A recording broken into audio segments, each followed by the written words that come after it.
Welcome, scientists, to the work of Water and Wind Unit.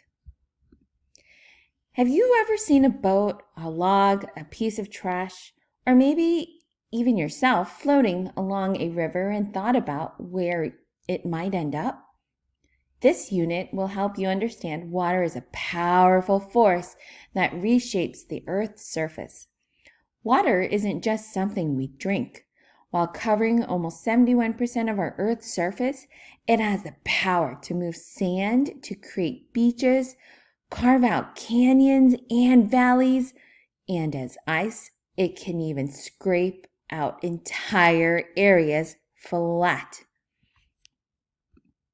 For each mystery, you will follow the lesson routines by looking at the slide for that lesson and noting the icons and titles. Your teacher will be arranging also some time for you to check in as a class or maybe as a small group, so make sure you attend all the meetings. And to help you stay organized, you're going to follow your calendar, the checklist, along with noting this icon for when you submit key assignments in Google Classroom.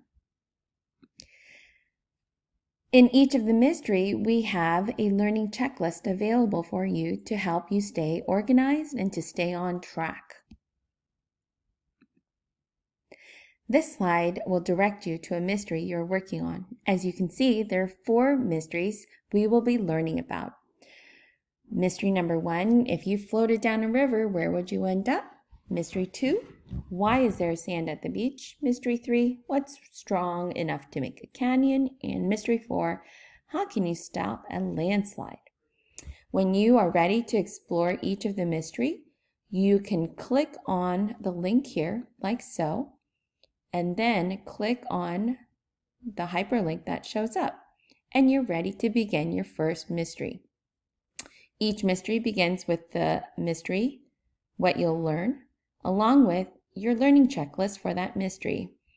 And now you're ready to start. Have fun learning about the power of water and wind.